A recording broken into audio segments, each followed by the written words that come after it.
that everything that we get from you is yes, no, or I don't know? I don't know. Your hair is there. Your hair is there, man. He didn't say a body. He said a torso. Had you seen anything there? Had you seen anything there? I mean, we don't know if this is a... Are you okay, sir? I think I need to sit down. Okay. Only a monster could do something like that. In the delightful streets of Macon, Georgia, a vibrant law student's life took a sinister twist, exposing a mystery that would seize the entire community. This is the captivating account of Lauren Teresa Giddings, a narrative that commenced with dreams of a thriving legal profession, but concluded in a bone-chilling tale of criminality, deceit, and heartbreak.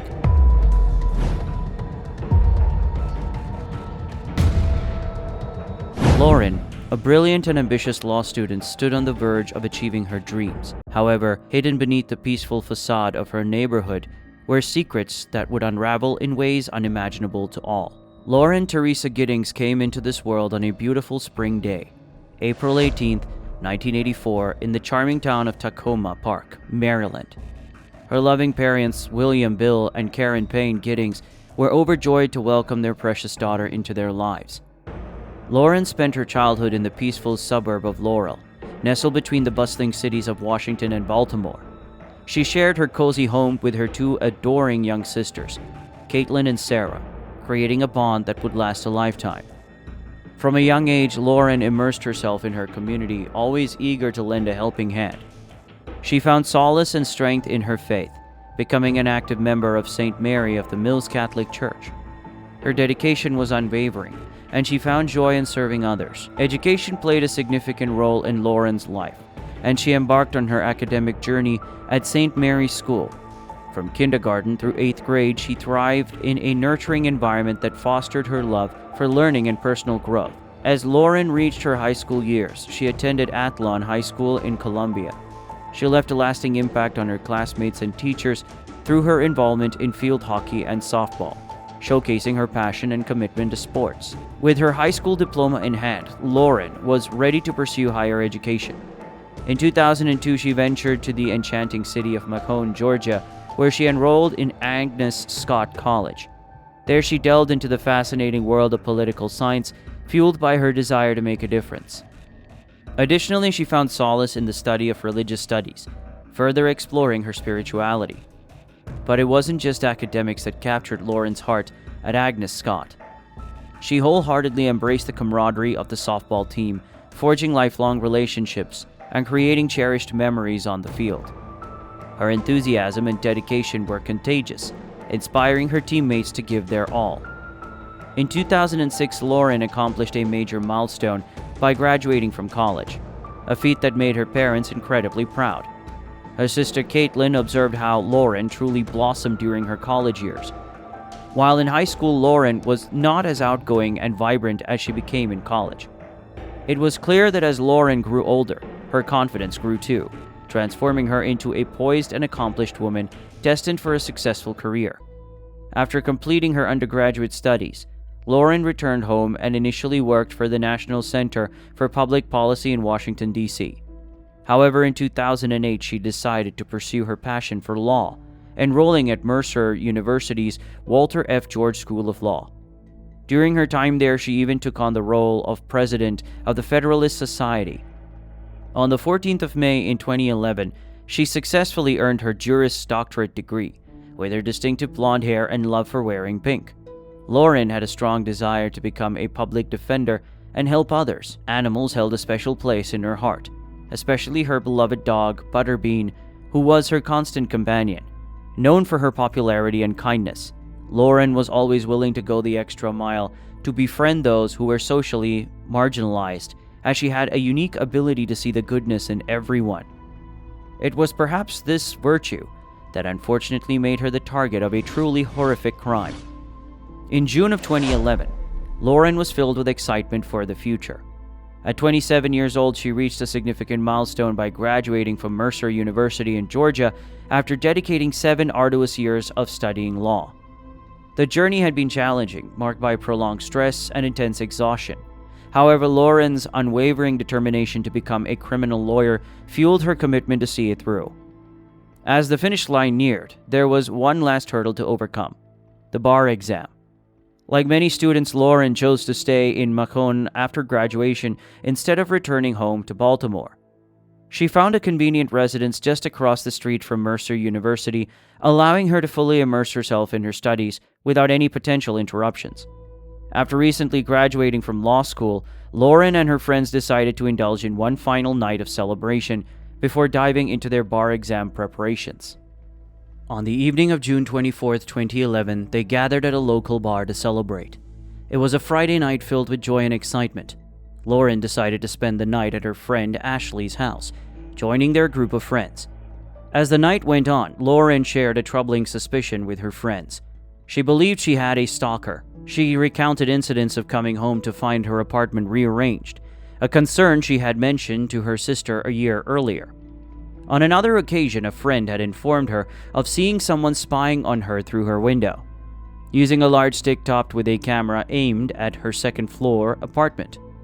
In an email to her boyfriend, David Vander, sent on the night before her tragic demise, Lauren expressed her fear that someone was breaking into her apartment. Despite her fear, she reassured David that she would be moving out the following week and was determined to endure the situation until then. During the celebratory night, Joe, Lauren's former boyfriend, and Ashley's roommate was present.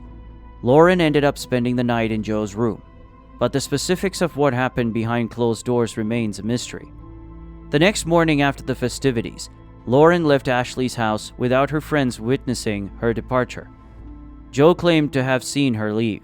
Unfortunately, it was the last time her friends saw or heard from her.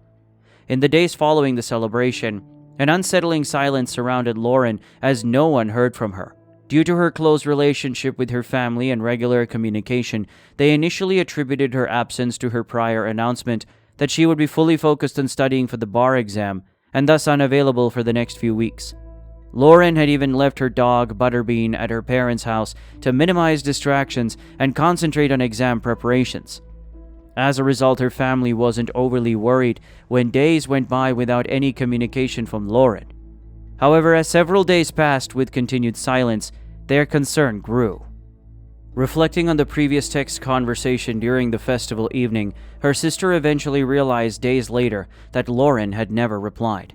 This heightened the feeling of uneasiness and prompted them to delve deeper into the enigma surrounding her sudden disappearance. On June 30, 2011, Lauren's friend Ashley grew increasingly concerned, as she hadn't received any responses to her texts for the past few days. Taking the initiative, Ashley decided to check on Lauren by visiting her apartment. However, her knocks on the door went unanswered, raising further concerns. The situation became more alarming when calls to Lauren's cell phone remained unanswered, which was unusual considering her typical diligent and focused nature. Realizing the seriousness of the situation, Ashley contacted Lauren's sister Caitlin to inquire if Lauren might be at their parents' house. To everyone's astonishment and concern, Lauren had not made it to their parents' home. Equipped with a spare key to Lauren's apartment, Ashley, accompanied by a few friends, entered the residence. By this point, 4 days had passed without any communication from Lauren. Adding to the worry was the fact that Lauren was set to relocate to her boyfriend David's residence an hour away the following day. However, upon entering the apartment, they came across indications that Lauren had begun packing, but had not finished the job. Her phone, keys, and personal belongings were left behind, and her car remained parked outside. Ashley and her friends anxiously awaited Lauren's return, but to their disappointment, she never showed up. The enigmatic circumstances surrounding her disappearance intensified the feeling of unease and sparked numerous unanswered questions. After learning about Lauren's unsettling disappearance, Ashley wasted no time in contacting Lauren's family to deliver the distressing news. Fueled by concern, Lauren's father immediately embarked on an 11-hour drive to his daughter's apartment in a desperate attempt to find her. At the same time, the police were notified, and Lauren's case swiftly transitioned into a missing person investigation. Given the circumstances, David and Joe, both ex-boyfriends of Lauren, came under immediate scrutiny as potential suspects, especially since Joe was the last person known to have seen her. Despite Joe's cooperation and his claim that Lauren had left early for a pool visit, suspicions continued to linger. The police delved into Lauren's credit card statements, uncovering a charge for a pool entry at a country club that morning, as well as a receipt from a fast food restaurant later that Saturday night. The investigation took a distressing turn when the police examined Lauren's computer and discovered an email she had sent to David. In the email, she expressed her anxiety, believing that someone had attempted to break into her apartment the night before when she was away. This ominous revelation only heightened concerns about her well-being. Upon entering Lauren's apartment, the police were met with an absence of signs indicating a struggle or forced entry. Furthermore, no items were reported stolen or missing. After noticing some unsettling signs, the police felt a growing sense of unease that led them to intensify their investigation. They decided to call in a team of forensic experts, armed with luminol, hoping to uncover any potential evidence within the apartment. It wasn't long before a major breakthrough occurred in Lauren's bathroom, where the luminol reacted in a stunning display. The once dark space now glowed like a festive Christmas tree, exposing blood spatters that covered the bathtub, smeared across the floor, and even splattered up the walls. This disturbing revelation forced the police to confront a chilly reality. They were no longer searching for a missing person, but rather a potential crime scene involving a body. As the detectives stood in the apartment, a foul odor wafted through the air, causing one of them to grimace and comment, "The wind suddenly shifted, and I caught a whiff of a smell I knew all too well." We encounter unpleasant odors in life, but the stench of a body or a decomposing body is one of the most repulsive smells imaginable. It's unmistakable. In pursuit of the unmistakable stench of death, the detectives followed their instincts to a large barrel containing 2 garbage bags. The first bag contained nothing of significance, providing no breakthrough. However, the second bag held a horrifying revelation. The torso of a white female, wrapped in plastic and brutally dismembered. The body was missing its head, legs, and arms.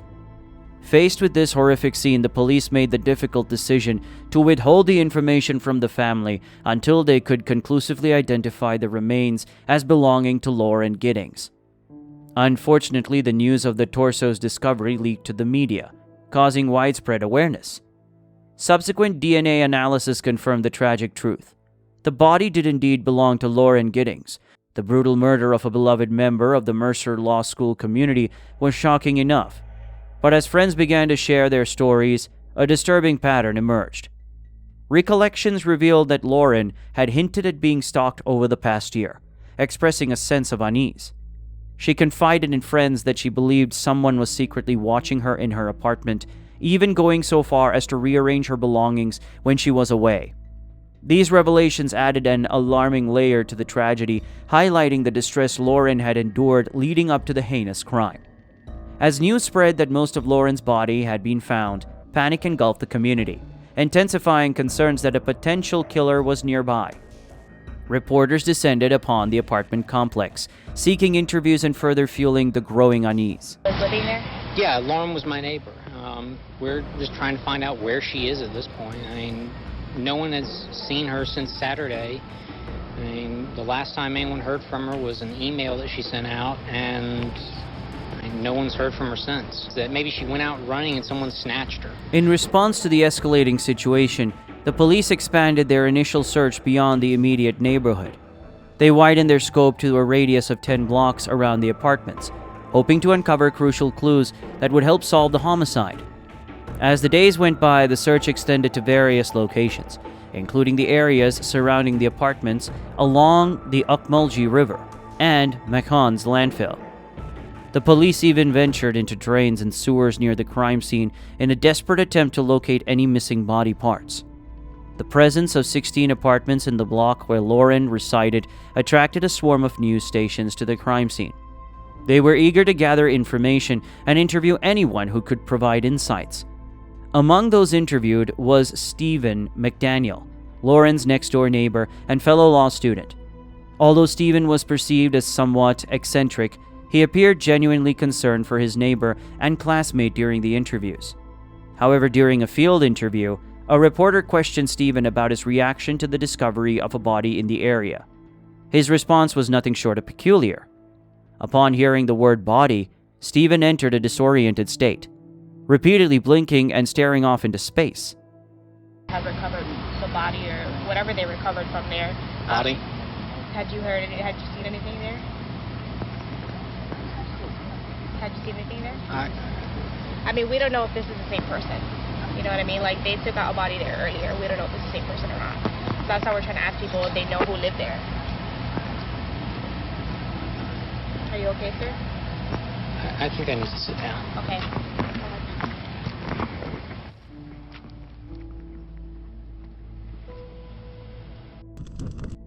Concerned by his unusual reaction, the police decided to bring him in for questioning. Throughout the interrogation, Stephen remained disassociated for a considerable period. When the police requested to inspect his apartment, Stephen consented. During the search, they made a surprising discovery: a stack of condoms in his dresser. This contradicted his previous claim to investigators that he was a virgin and saving himself for marriage. In response, Stephen asserted that he had stolen the condoms from various apartments he had burglarized. As a result, the police detained him on burglary charges. Further investigations revealed that Stephen possessed a master key to all the apartments in the complex, including one of Lauren's residence. In a startling turn of events, the police discovered a hacksaw in the maintenance room with traces of Lauren's blood on it. When questioned, the maintenance man claimed to have no knowledge of the hacksaw. Subsequently, the police found the packaging of the hacksaw in Stephen's apartment, leading them to suspect that he had planted the tool in the maintenance room using his master key.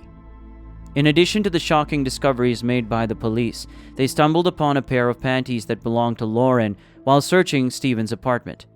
Adding to the mounting evidence against him, they also found disturbing internet blog posts written by Stephen detailing themes of torture and violence towards women.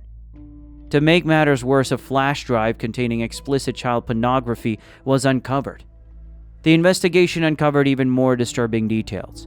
It was revealed that Stephen had a collection of Lauren's photos on a flash drive, along with evidence suggesting that he frequently visited her social media pages. His search history revealed a disturbing pattern of viewing violent pornography while simultaneously obsessing over Lauren's picture or social media. As the investigation progressed, the police managed to recover deleted footage secretly filmed by Stephen. This footage captured moments of Lauren's life from an external vantage point, revealing the extent of his obsession. Over 200 pieces of evidence painted a vivid picture, strongly indicating Stephen McDaniel as the likely perpetrator of Lauren's murder. It became clear that Stephen had persistently stalked Lauren for an extended period of time, accumulating numerous images taken without her knowledge and secretly filming inside her apartment. There were also indications of his obsessive scrutiny of her Facebook page. While Lauren had maintained a friendly relationship with Stephen, it became apparent that he harbored an intense obsession with her, despite her lack of romantic interest. In fact, there was a moment when Stephen gathered the courage to ask Lauren out on a date, only to be politely refused. Lauren was completely unaware of the suspicions lingering in her mind regarding the activities taking place in her apartment. Little did she know that Stephen had played a significant role in the unsettling events unfolding around her. When Stephen was arrested and brought in for questioning at the police station, his appearance was a stark contrast to the man who had interacted with the news anchor.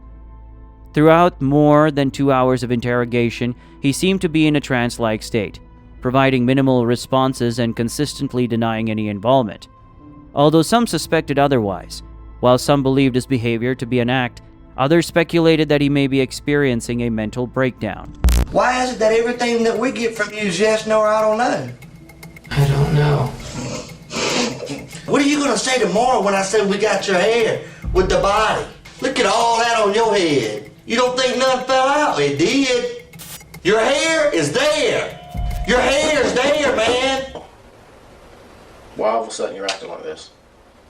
I don't understand. Okay. Earlier today we sat here and talked. But now you're acting like you don't know what's going on. I don't know. You don't know? Are you scared? No, Want to know what happened to her? I don't know. The fortuitous delay in garbage collection that morning saved Lauren's body from being discarded with the trash. During his interview, Stephen was seemingly unaware of this delay and mistakenly believed that Lauren's body had already been disposed of, which alleviated the urgency of the situation in his mind. In August, just a month after the discovery of Lauren Giddings' remains, Stephen McDaniel was charged with first-degree murder.